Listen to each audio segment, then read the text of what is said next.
Right. So up next, we have Sally Yachts, and he calls himself Sally who makes yachts. And quite an interesting name, though. Yeah, well, that's my phone. All right. So he's going to give a talk on a topic named Nosy Cops, where we're exposing the hidden potential of police radio. Now, this is quite an interesting talk. So, I mean, police radio, awesome. About his bio, he is a radio hobbyist and archives police radio. So you got like quite a lot of sensitive information with you, my friend. It depends who's asking. It's not my fault they gave it to me. Awesome. So please welcome Sally.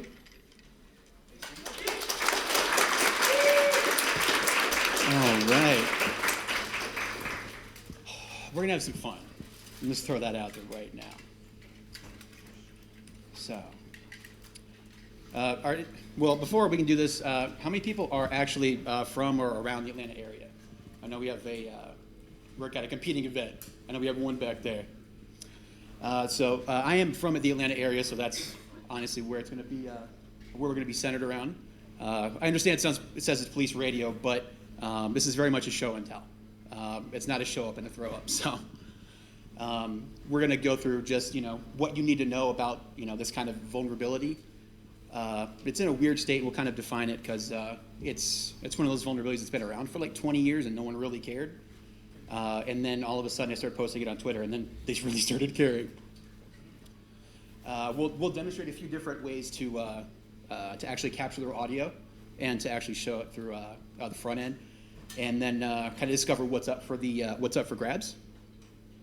But for anyone that's actually familiar with like kind of police radio and scanning, this kind of at the last minute had kind of developed into I gave it kind of a secondary title here, which is if you're worried about encryption, unless you're monitoring the system actively, you're worried about the wrong encryption. And we'll get that one's going to be that's a teaser for the end. We're coming for the landing. But a little orientation to me, like when I said I live in Atlanta, I mean more specifically, I live rent-free in the heads of the APD, the Police Department. They regularly on their own radios will, usually after they get exposed for doing something dumb, they will talk trash by name. They will like try to report fake stuff and get me to say something about it. They've played music before, and it's funny because they all think that this is radio from like 30 years ago, and none of that stuff did anything because of the way that we capture radio and recently. We've also done the technical part of it is just kind of underneath the ATL scanner. A lot of stuff that we're going to step through, at least sort of in the beginning, is we'll review in the front ends. But as you can see here, we actually monitor around the clock, not just Atlanta, but the actual Cobb County, Fulton, and DeKalb as well. And we've also done some like on-site stuff. But really, what's really fun about this, and where the reason that people are a little bit nervous inside the halls of APD, is that in the last 3 years, if you turned on a radio that's on any one of these systems, I'll tell you the exact second that you did it. If you transmitted on that radio, I can give you that recording in 3 different formats, including a transcript. If you joined a channel to eavesdrop, you didn't transmit at all, I can prove that too. There's all this kind of metadata up there. And there's really been kind of a shift recently of kind of monitoring the system versus just listening to it. We find out that a lot of people that are monitoring systems currently are really just kind of listening to stuff. And even if you go online, you'll see just like they'll look at one of these groups or 2 of these groups. But really more importantly, I've got a fan club. On one of the main sites, Radio Reference. We'll get to it in a little bit, but shortly after I started posting some of this stuff, this, for example, somebody had just posted a request saying, "Hey, there was some kind of protest downtown. Where's it being worked on? Give me information about it." And someone up top says, provided some information on it, but then this guy jumped in. He's not happy with it. And when pressed, there's been just kind of an ongoing fight about encryption and all this sort of stuff, a cat and mouse game. But he's really mad at me. basically what this is, more or less, this talk is kind of dedicated to this our friend here. Because basically what happened is we made the Georgia State Patrol so mad we bullied them into encrypting their audio. And it still didn't work very well for them. But so we've seen this kind of our side. So if we want to look and take flip the script, we can meet the VIC, they call it, Video Integration Center. So this is the Atlanta Police Foundation's. They're very happy about this. This is kind of one of their big sort of crown jewels. Grab the mic, because every time you turn away, it's hard to hear. Sorry. So the main part is that this is about.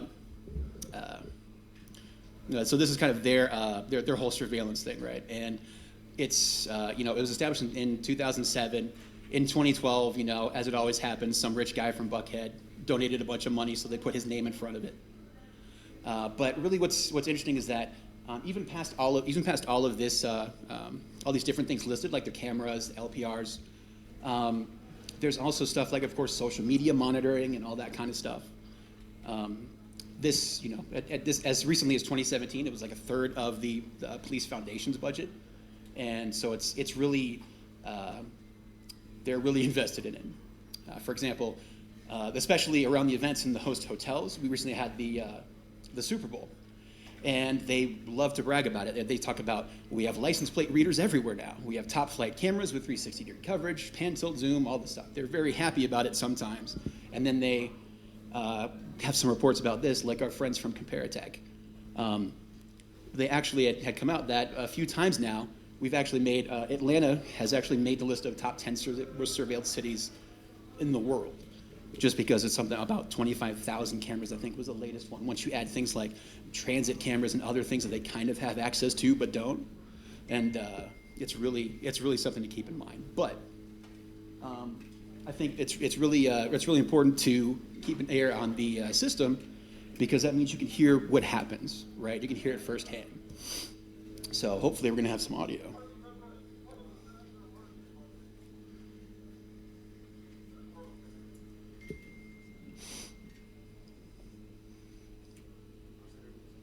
That audio didn't work at all.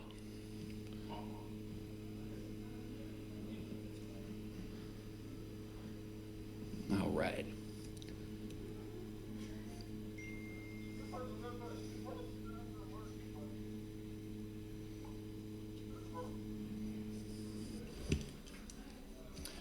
And so dispatch hopefully comes in and says, hey, you pushed the red button.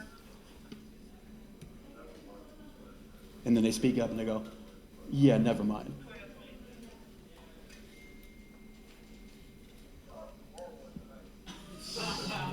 They're, it's important. I'm just happy that everyone's safe. You can see, just witness kind of top-notch problem-solving skills. So, for example, here's another one.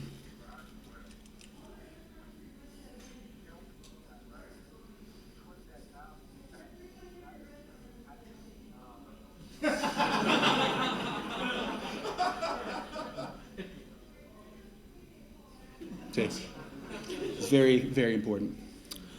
But we're happy. I'm glad that SWAT guy is no longer trapped. Now, so when we talk about this kind of stuff, about capturing these radio systems, a lot of times people kind of, the closest analog to think about is just kind of like a CB radio, right? Because it's sort of a distributed sort of ish system, but there's not really, there's no real control layer, right? It's basically anybody who's got a radio, it's just a snippet of the band plan over here. Anyone's got the radio, you basically say, okay, the group of people that wants to talk together, you choose a channel, and no matter who you buy the radio from, it's that channel, right? It's that frequency. And so this is a pretty useful analogy. We just kind of flip the switch on it a little bit.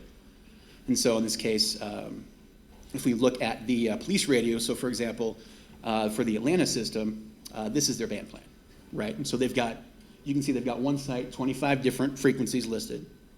And we can see that now we've got control channels in there. So control channels mean that there's a boss now. So instead of your radio being just a dumb listening for voice transmissions and just happily playing it for you, receiving it, someone's in control now. And so in that way, for example, just at a real high level, if I have a radio that's on, zone 1 dispatch, and I want to transmit, the first thing that happens is when I hit the button, it first checks to see if I'm allowed to, and then it checks to make sure the air is clear.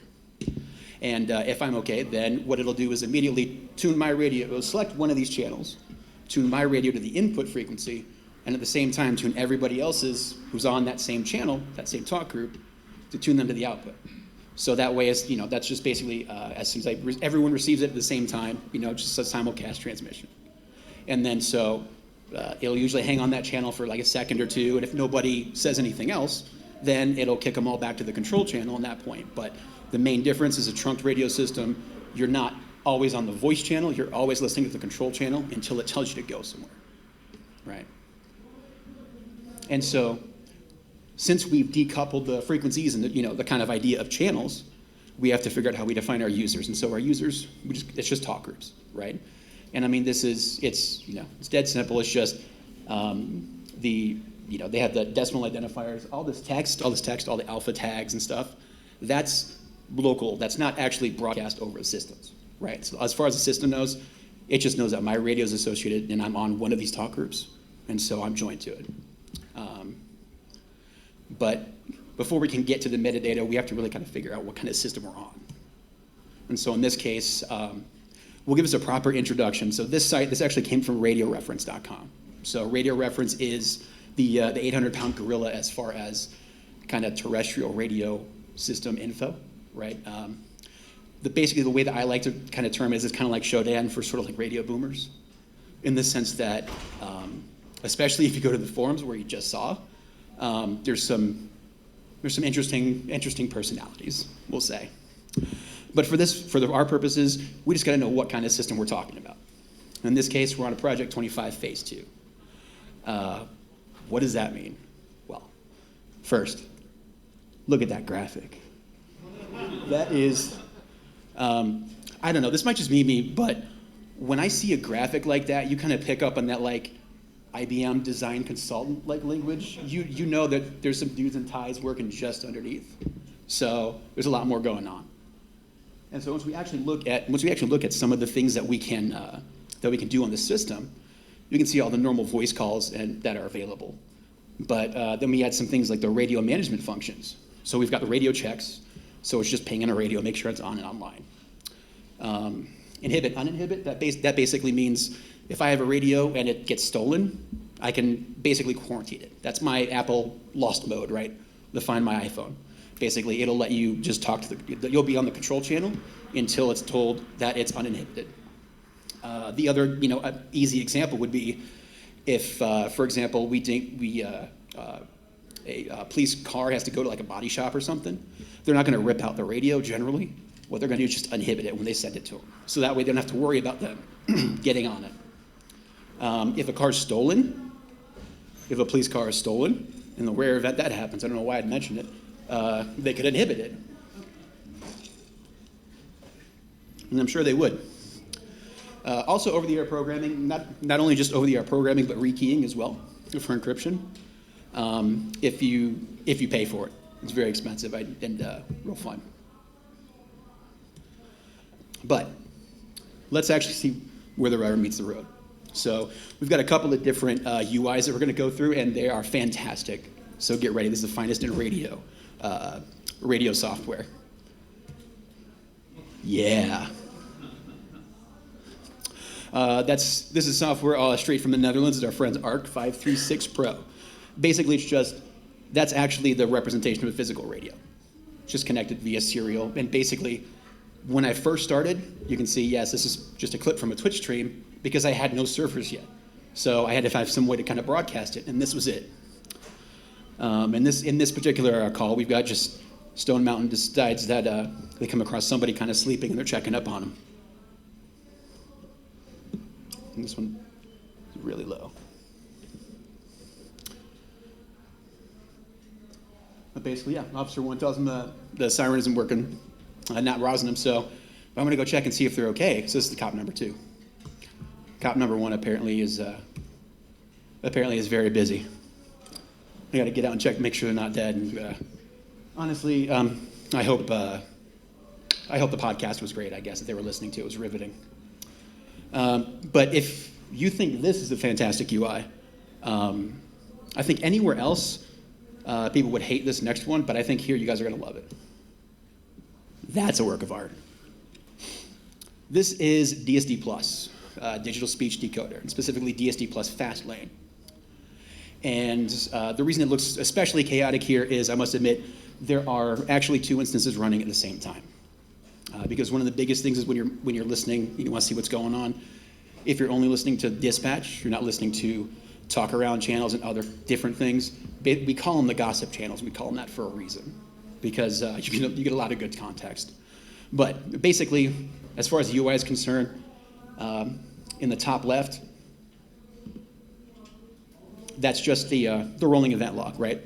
So this is just powered by one $20 SDR, right? Software-defined radio, and it's a Windows box, so it's not even really any. You don't have to go into anything crazy with GNU radio or anything like that here. But basically, the reason this has a special place in my heart is because this is kind of the inception of there's a lot more information out there that I haven't been seeing. Because with a handheld radio, it just tells you what it connected to and what call is currently going on. But here you can see alerts, registrations, that's what radio's turning on, affiliation, that's them tuning to a specific channel. You can see the system acting, or even like in this case, a group is busy, so someone got rejected when they just tried to make a call. But so basically, that has one job, and it's to sit there on the control channel and make sure that it watches for whatever priorities are occurring. Now, if we scroll down and to the right, all this is basically just the kind of a status view of what's going on. So this is like a live screen. This is by far my favorite kind of view if you just want to see what's going on in the on a given system. Outside of some other tools we're going to show later, but this one's great. And then right here, of course, the fun part about DSD Plus is that I can plug in a second SDR, and then this below it is when it finds something I'm interested in, it'll automatically tell that second SDR to tune to this frequency, start recording it, start listening, whatever, right? And we can zoom out and hear some of the beautiful fidelity here.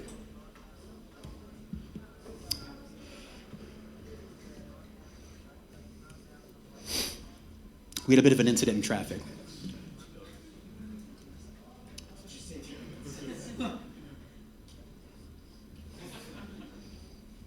My favorite part.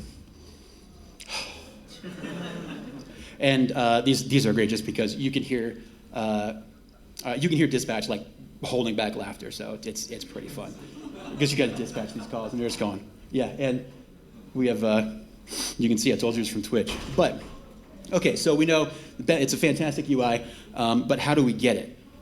That's really the special part of this, because you hop over to their website. This is a screenshot that was taken as recently as last week.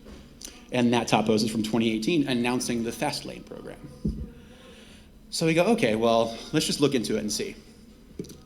And as we read down this, how you actually get this version of the software you need to do phase 2, you take $10 or $25, depending if you want lifetime access. You essentially just kind of ball it up and throw it at a random Gmail address using PayPal. And then in about like a week, maybe-ish later, you'll get a random email, and it'll say, hey, congratulations, here's a link to a password-protected zip file. And it's legit. It could not be more like of a malware delivery mechanism if we tried. It's literally everything that we tell people is the horrible way to do things. And I love it. I love everything about the software, about this. I like to, just put it on the shelf. It's great. But let's get on with it. A little bit more. Here's one from Zone 3, of a busy night in Zone 3.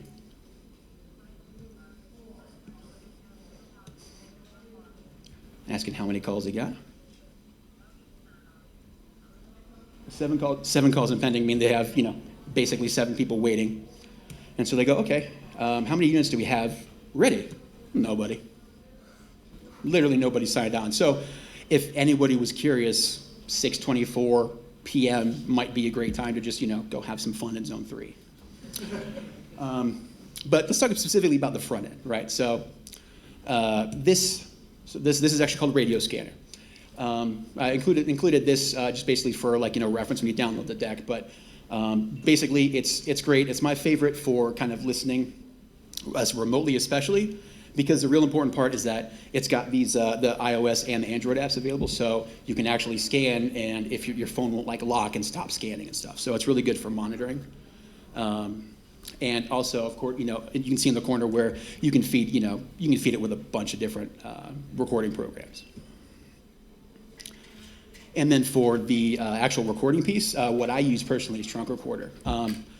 As far as I'm concerned, this is probably the best client that I've seen for this type of data analysis, because essentially the whole thing that it does is it maintains a pool of recorders ready and waiting to be told to record something. Listens to the control channels like DSD Plus or anything else. And then when it finds a voice grant that it's interested in, and by default, it'll just record everything, which, why would you change it? It's great.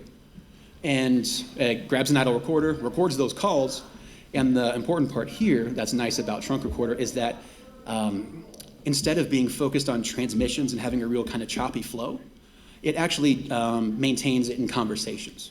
So it maintains the metadata about each transmission, which is just clipped off in here, but there's arrays of the actual metadata contained for the users as well as the frequencies that were in use.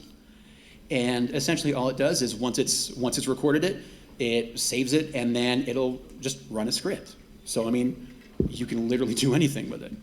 So as from that kind of standpoint, basically the sky's the limit. So from this kind of view, we can sort of go into the security side of this, right? Kind of why we're really here. The best, a really good analogy would be for physical security would be auto theft, right? So auto theft, serious property crime, and I know we poke fun at APD specifically, but we do have proof that they do jump at the chance to help out every average everyday citizens. So,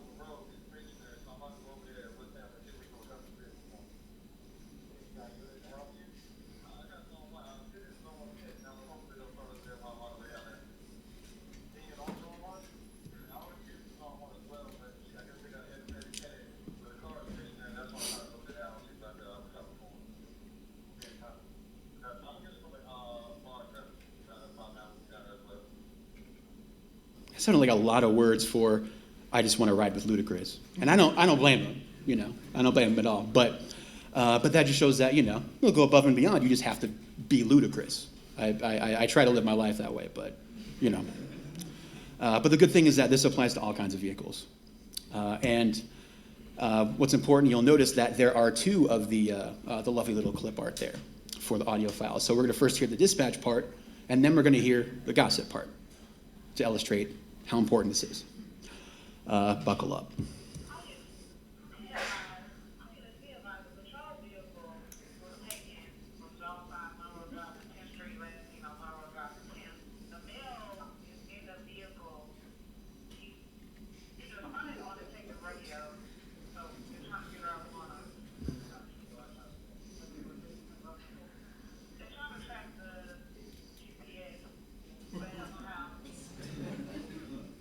That's just dispatch. We haven't even got the gossip yet. Somebody stole a car, marked patrol vehicle, broad daylight, from the police precinct. Dude is in the vehicle, and we'll get to that real quick. But guy's obviously in the vehicle. He's on the radio. He's literally talking. If only we had some way to stop that from happening. It's too bad. And they can't track their own vehicles. So, let's.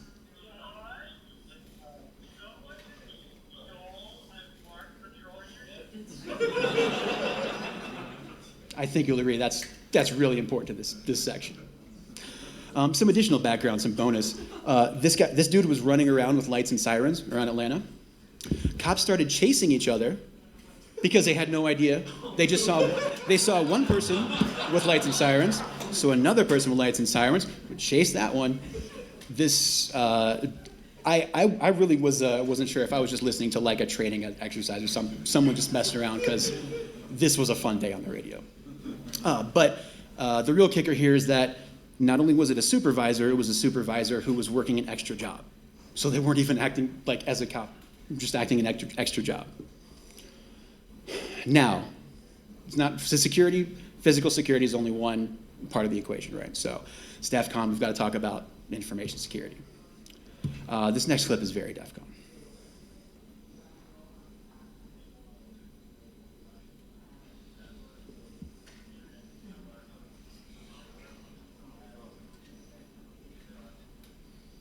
Gives it out.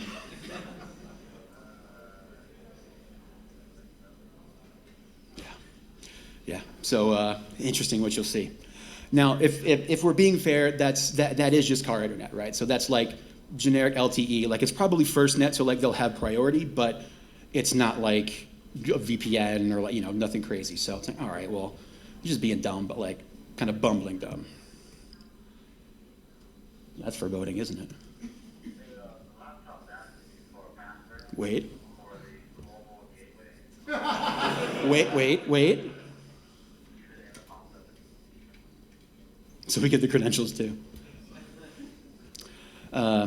Yeah, so at least to their credit, they did not give out the password, but they happily just, you know, gave us the other half, a delightfully generic other half. Now, I know, again, you know, speaking seriously, you know, we're here, we're poking fun at the police, but we'll have to get serious for a little bit, because we'll talk about some actual kind of, you know, corruption, some bad stuff that's going on. But we're going to go through there, get a little soapboxy, and then we're going to go right into the fun ending where we see the encryption and some of the fun stuff that we're releasing.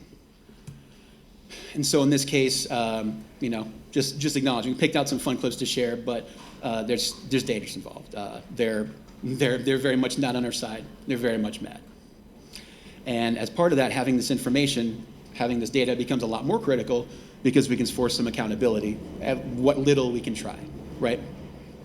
And so in this situation, this was a thread that we had picked up on. We're not going to obviously visit the horrible comments they made, but basically they sat and just monitored a vigil for a slain child, and we're busy making jokes about how it'll be peaceful until somebody starts shooting, and it'll be I bet if we go in there, we're going to find a bunch of stolen cars and like a lot of really just awful crap.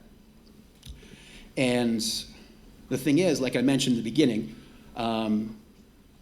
this was actually read into the or actually played for city council. So that's what prompted this. Is they said, hey, we should find and release and fire these officers. And the thing is, if all we had was the audio, we wouldn't have any idea who was talking. But luckily, I don't have just the audio. So we know right away, within a little bit, exactly who was talking, the trash. And so that's a real reason why they get super nervous whenever they see one of these threads, and they get locked down, because they have that false sense of security. They think nobody's listening, and they definitely don't think nobody's listening. They don't think anyone's listening to the entire system.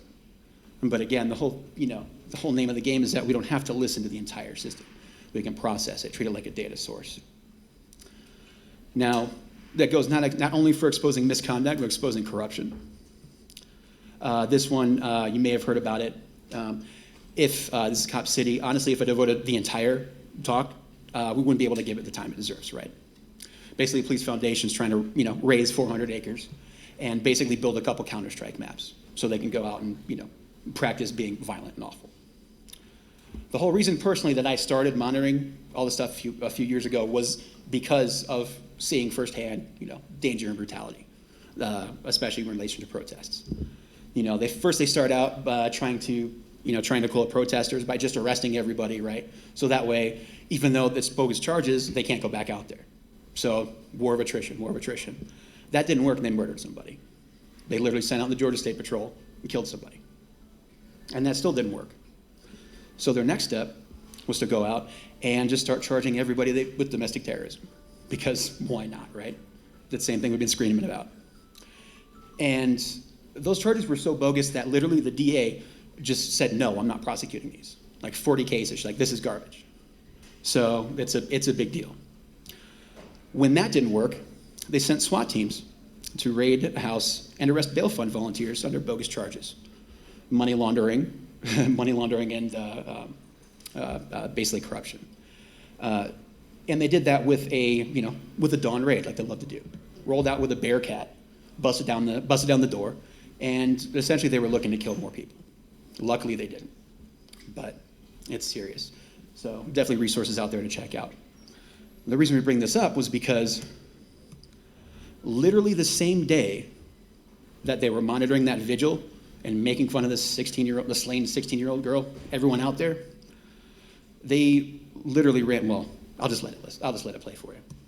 Anybody else think that warrant that they served today in the U.S. is just guaranteed shenanigans next Monday and Tuesday? Yep. Actually, maybe tomorrow. I guess we'll have it first there. I'm here for all of it. Matter of fact, do it all the time.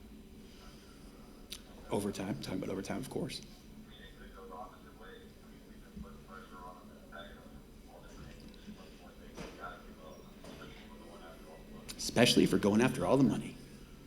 Yeah, I'm just waiting, like, couldn't they wait until, like, Wednesday of next week to do this? And then we go, no, that's when all this, the finance committee would have been done, by Wednesday. No, no, that is unfair. I guess, but I mean, think about it,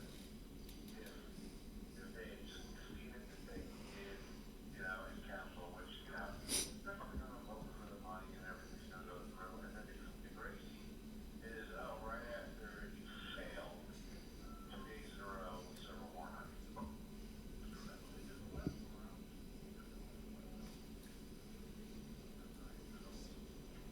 I guess I thought it was going on the upfront. I guess the police force thought they were going on the offensive. Fun. I appreciate you indulging me. If that pissed you off, then let's talk about what's really going to make them nervous.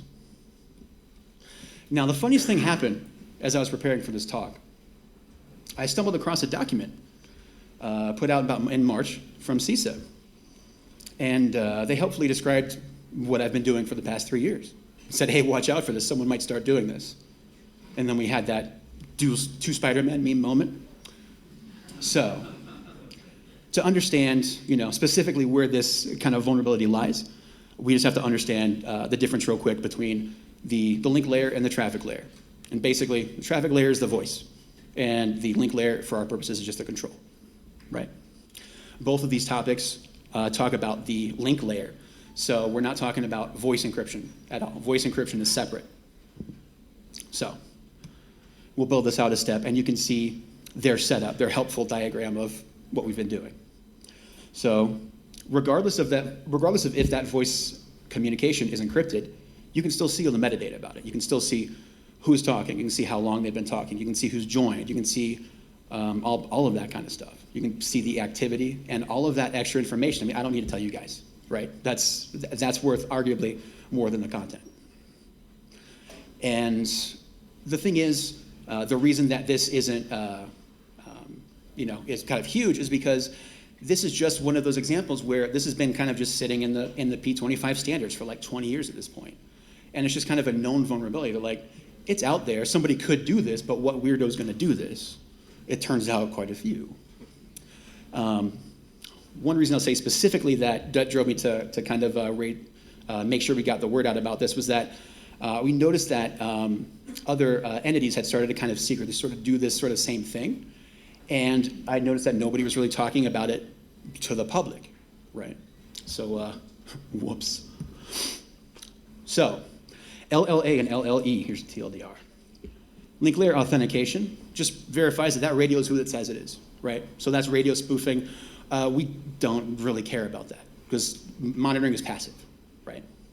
But the one that we need to be concerned about, the encryption that we should be concerned about that no one really has on their radar, is that link layer encryption.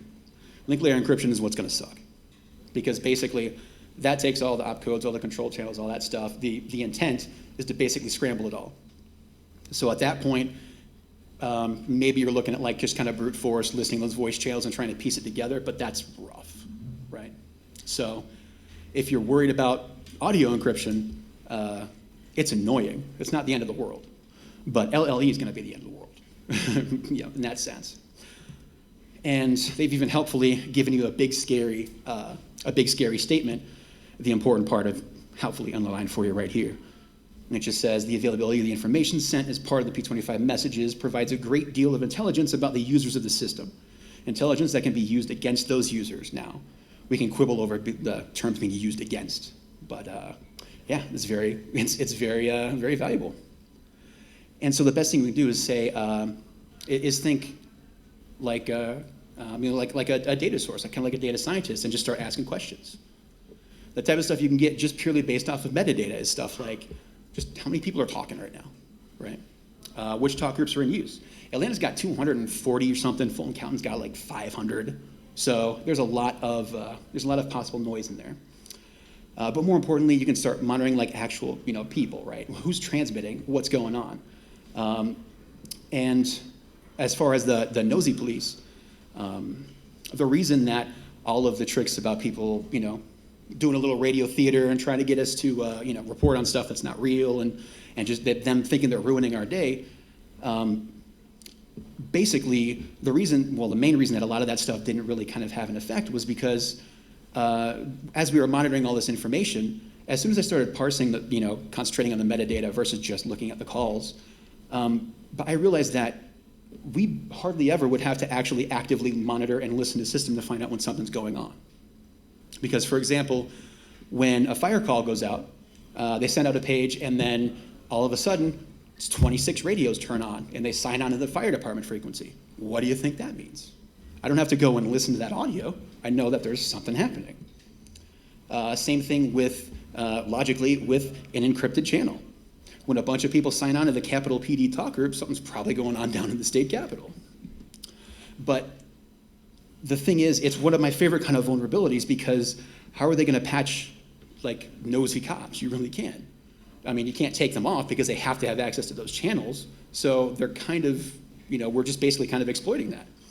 But again, the kicker is that all this stuff is available even for encrypted audio. And so basically, until LLE is not only the standards are created for link layer encryption, that's still in the process. So once that's standardized, then they've got to deploy it, and all the manufacturers have to implement it. And then the systems and radios are updated with the new capabilities. Then that's going to be, kind of where we get there. So we have some runway for sure. But personally, at least my opinion is that I feel like it's likely that a lot of it, I think LTE is coming in, because a lot of the new radios now are basically having LTE in addition to the rest of these bands. So I think they're going to start trying to bias a lot towards that. I'll be interested to see how that works, because I kind of have a feeling that if you go and tell them, okay, hey, great, we've got this new security thing, upgrade all your radios. They're going to go, well, if I'm upgrading my radios, just upgrade them to LTE, who cares, right? So that's going to be interesting, but that's something to look at. But just kind of as a little parting gift, just to kind of get them nervous. Just an example of the kind of stuff that you can do. Again, very nice and generic here. We can talk about some more spicier stuff later, but you can just start trending all this stuff. I mean, raters that you see the different transmissions, the active systems, errors, spikes, who's talking, what's going on. And if you'll notice, one of the recent things that we had added here, we'll zoom in a little bit, you can see the latest transmission that's on each system, but you can also see that we're transcribing calls now too. And this is something that's fairly recent. So OpenAI came out with Whisper, and all of a sudden everyone said, well, I can buy a GPU. And with a couple of GPUs, our lag time is nearly instant. Like that, it lags behind generally like a couple of seconds. So now we don't have to listen to the audio at all. And furthermore, now you can set alerts on content. And so that opens up a whole nother world of analytics here. And then think about it in the context of augmenting with other information sources. The last I think screenshot especially will get kind of spicy. APD's not going to like this. We've got 3 helicopters.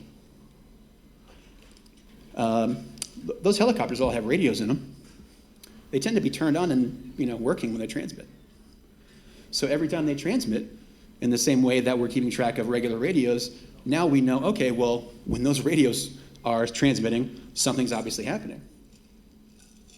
And when something really important is happening, and there's a chopper in the sky, knowing what channel that chopper is transmitting on suddenly becomes incredibly useful.